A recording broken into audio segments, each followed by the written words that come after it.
Election റിസൾട്ടും സെയിൽസും തമ്മിൽ എന്തെങ്കിലും ബന്ധമുണ്ടോ? അഗാധമായ ബന്ധമുണ്ട്. രണ്ടും ഒരേ പാറ്റേണാണ്. എങ്ങനെയാണ് ഇലക്ഷനിൽ ആളുകൾ വോട്ട് ചെയ്യുന്നത്? രണ്ട് കാരണങ്ങൾ കൊണ്ടാണ്. ഒന്ന്, അവരുടെ മുന്നിൽ വരുന്ന സ്ഥാനാർത്ഥിയോടുണ്ടാകുന്ന ട്രസ്റ്റ്. എൻ്റെ ആവശ്യങ്ങൾ നിറവേറ്റുവാനും എൻ്റെ ജീവിത സാഹചര്യം മെച്ചപ്പെടുത്തുവാനും ഈ പാർട്ടി അല്ലെങ്കിൽ ഇന്ന ആളാണ് നല്ലത് എന്നുള്ള ഒരു കൺസെപ്റ്റ്, ട്രസ്റ്റ് ബിൽഡ് ചെയ്യപ്പെടുന്നു. രണ്ടാമതൊന്ന് ഇമോഷണൽ കണക്ഷനാണ്. അതായത് എൻ്റെ ആവശ്യങ്ങൾ പരിഹരിക്കാൻ, എൻ്റെ പ്രശ്നങ്ങൾക്ക് എൻ്റെ കൂടെ നിൽക്കാൻ പറ്റുന്ന ആൾ ഇന്നയാളാണ് എന്നൊരു തോന്നൽ.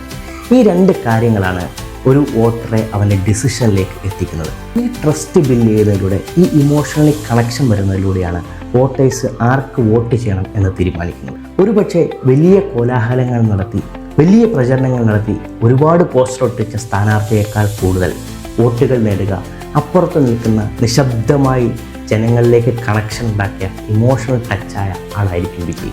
സെയിൽസും ഇതുപോലെയാണ്. നമ്മുടെ പ്രൊഡക്റ്റിൻ്റെ കാറ്റലോഗിൻ്റെ വലിപ്പം കൊണ്ടോ പ്രൊഡക്റ്റിൻ്റെ ഭംഗി കൊണ്ടോ മാത്രമല്ല, മറിച്ച് നമ്മുടെ പ്രൊഡക്റ്റിനോട് നമ്മോട് കസ്റ്റമർക്കുണ്ടാകുന്ന ഒരു ട്രസ്റ്റും അതുപോലെ തന്നെ ഇമോഷണൽ കണക്ഷനുമാണ് കസ്റ്റമർ ഡെസിഷനെ തീരുമാനിക്കുന്നത്. EVM മെഷീൻ തുറക്കുമ്പോൾ അപ്രതീക്ഷിതമായ ഒരു സ്ഥാനാർത്ഥി ജയിക്കുന്നത് പോലെ നമ്മളെത്ര ഫോളോ അപ്പ് ചെയ്തിട്ടോ നമ്മളെത്ര ബാക്കിൽ നടന്നിട്ടോ കസ്റ്റമർ നമ്മുടെ പ്രൊഡക്റ്റ് വാങ്ങണമെന്നില്ല. കസ്റ്റമറുടെ മനസ്സിൻ്റെ ഉള്ളിൽ എത്രത്തോളം നമുക്ക് ട്രസ്റ്റ് ബിൽഡ് ചെയ്യാൻ സാധിക്കുമോ, ഇമോഷണലി കണക്റ്റ് ആകാൻ സാധിക്കുമോ, അതിനനുസരിച്ചായിരിക്കും നമ്മുടെ പ്രൊഡക്റ്റ് വാങ്ങാൻ കസ്റ്റമർ ഡിസിഷൻ എടുക്കുക.